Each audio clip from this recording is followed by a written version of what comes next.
Welcome student in our today's online section of subject mechatronics. Today we are going to see the proximity sensors and the motion sensors. So here we are.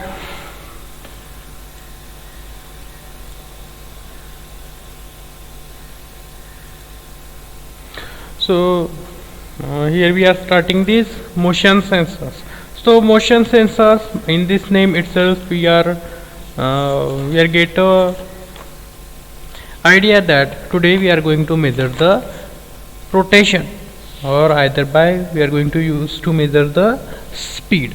So here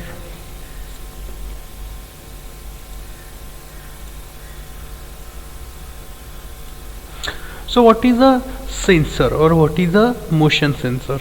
A motion sensor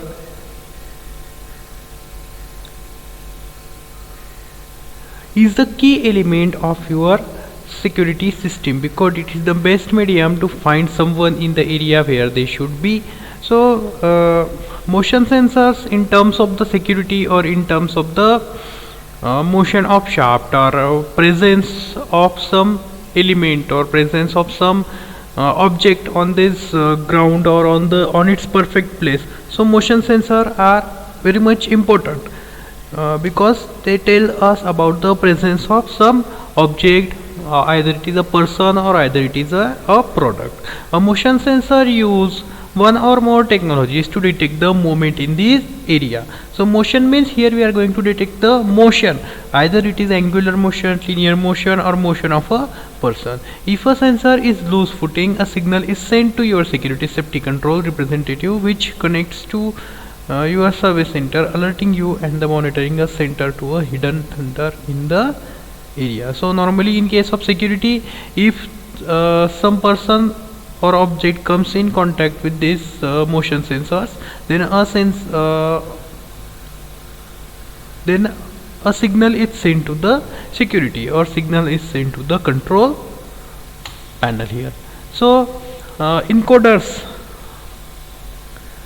are the devices that provides a digital output in response to a linear or angular displacement. So encoders are the motion sensors. There are digital optical encoders, under which absolute digital optical encoder which measures the angular position, and another type is angular digital optical encoders which measures the speed. Means for measuring speed we are going to use the incremental digital optical encoders, and for measuring angular position we are going to use the absolute digital optical encoders. Clear it is? Okay. So this is the optical encoders. So optical encoders, an encoder is a device that provides a digital output in response to a linear or angular displacement. Optical encoders are used to measure either angular or linear position.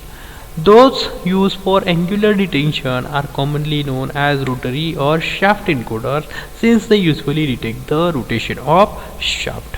Rotary encoders are available in two types: incremental encoders and absolute encoders. I already told you that absolute encoders are for the angular displacement and incremental encoders are for measurement of the speed. Okay, so here we are. This incremental encoders. Optical incremental encoders have become the most popular devices for measuring the angular speed and position within a motor drive or at the shaft of the wheel or steering mechanism. So here the rotation or angular speed is measured by with the help of the incremental encoders.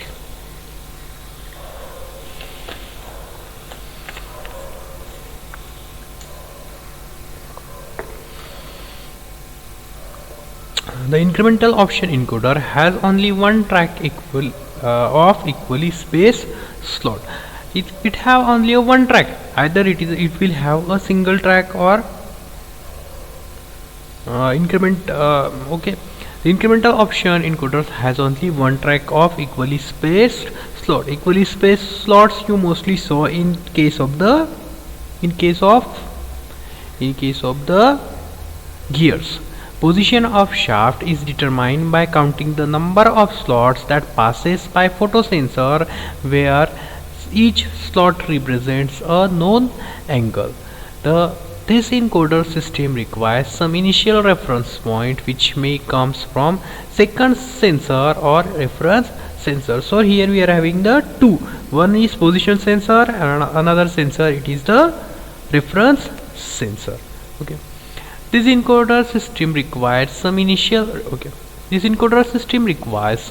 reference point, which may come from second sensor or reference sensor. For keeping the track of this position, the controller must know in which direction the disc will be running, as well as the number of slots passed. Okay, again we are going to read the principle first. The principal operation of this encoder is to generate pulse as the shaft rotates. These pulses are counted by using the counter. The pulses are generated either by optical or by magnetic means and detected by using the suitable sensors. So here is the position sensor which created the pulse. Here we are going to use the light sensors, means what we can say, here is the creation by using the optical means.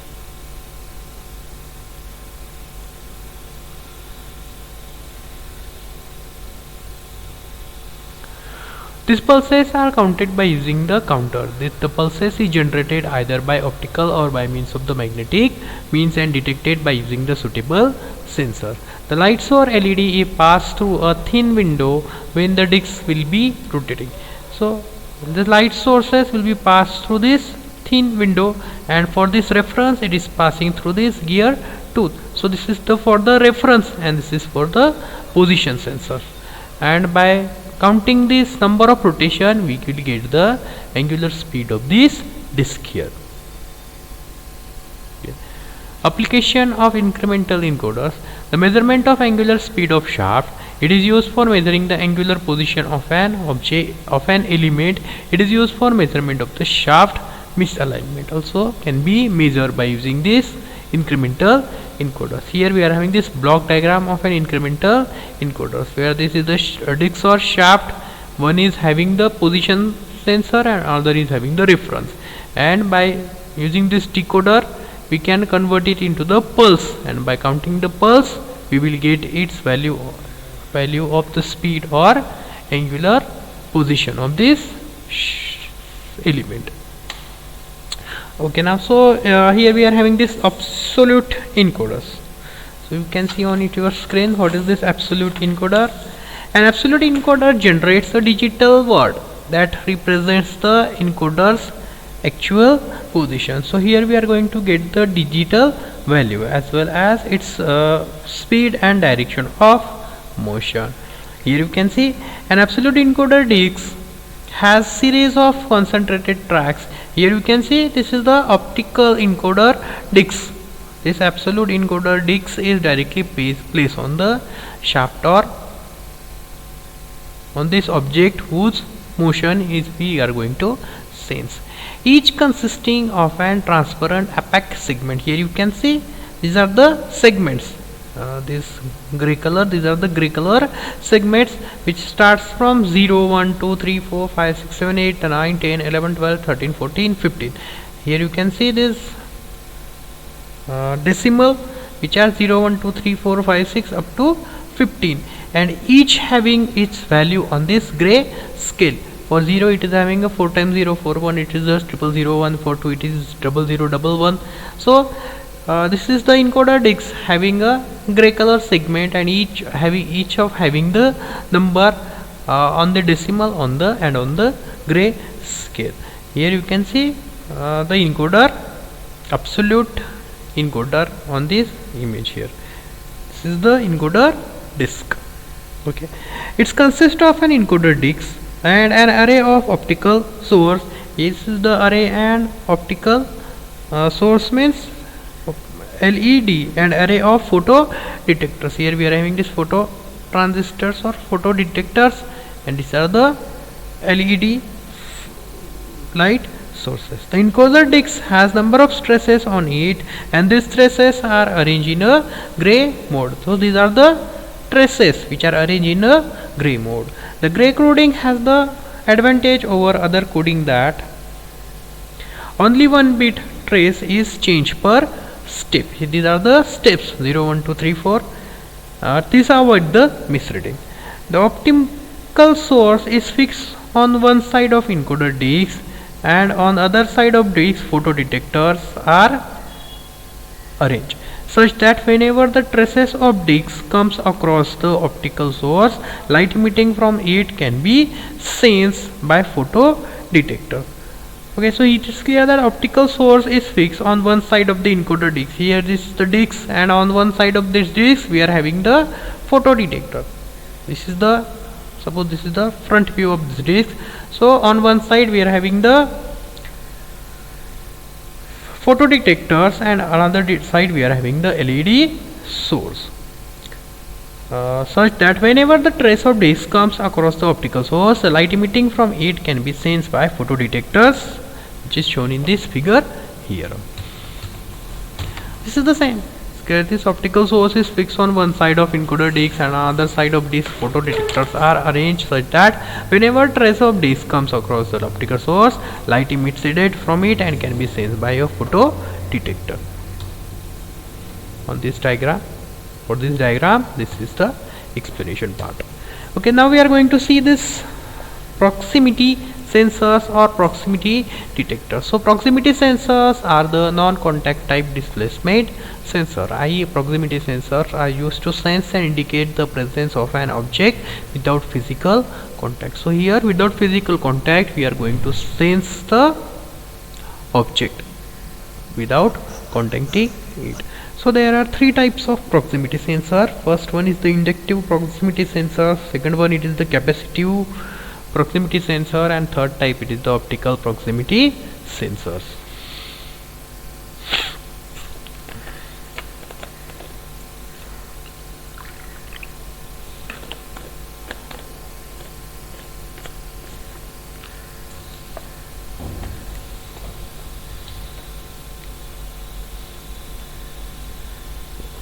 Now this is the inductive proximity sensor which we are going to study now.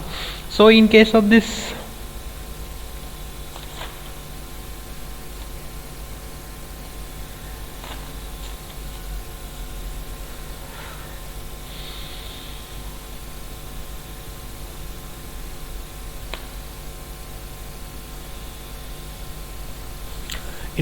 inductive proximity sensors, what we have here,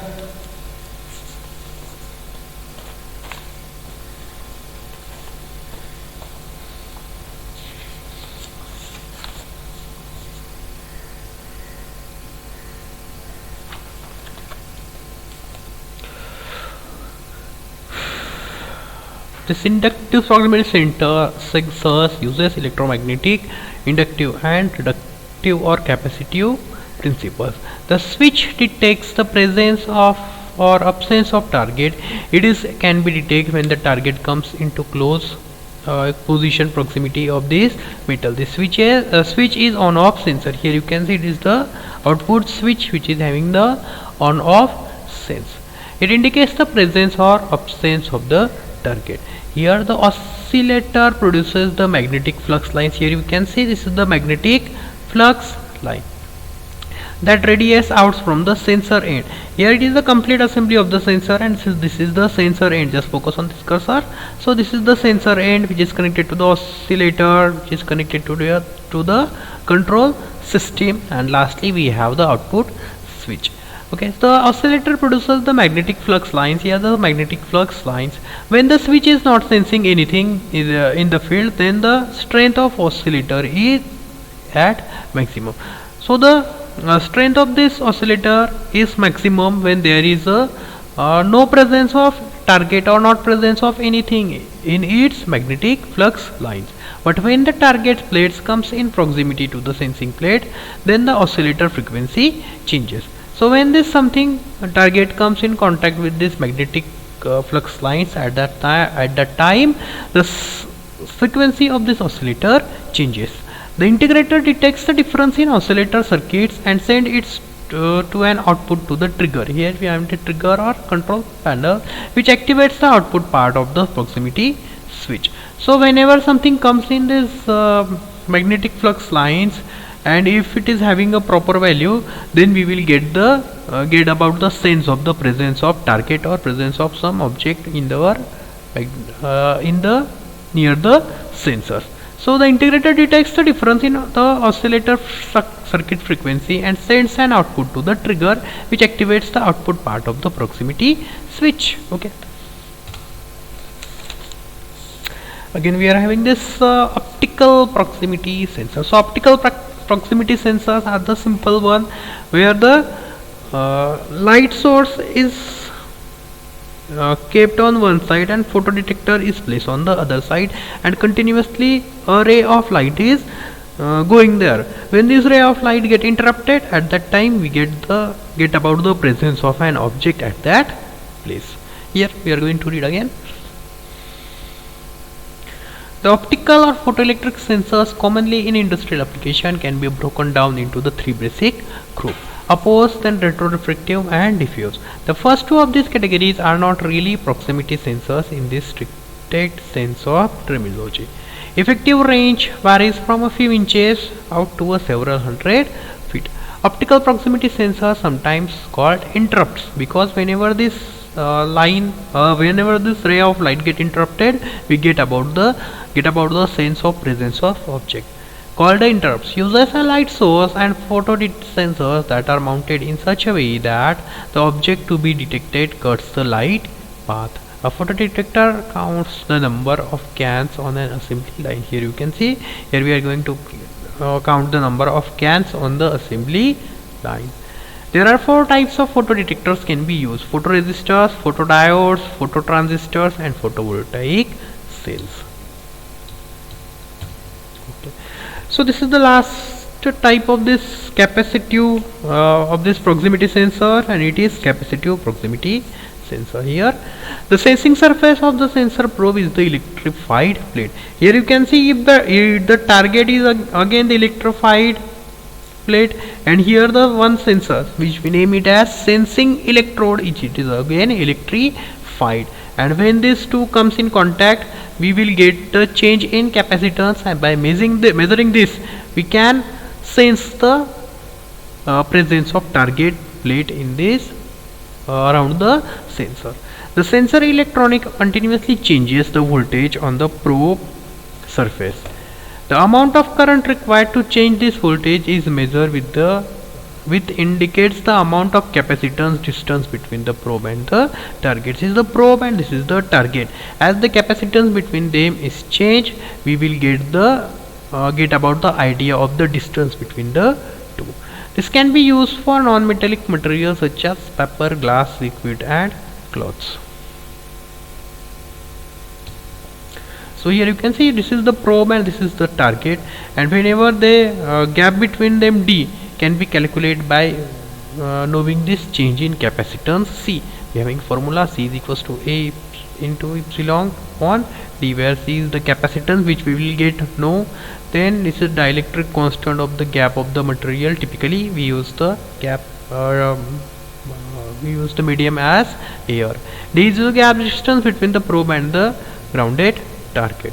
A probe of sense A it is for a probe sensing area, means this area of this base. Okay. Now this is the application of this proximity sensor. Firstly we use them in robotics, then flexible manufacturing system FMS. Then we again use this proximity sensors in the material testing in case of CNC, in automatic welding, factory automation and control. We are going to use this proximity sensors. Then surface roughness measurement, we can use this proximity sensors. Then automatic door opening mechanism, we use this proximity sensors there. So students, in the next section we will going to see about the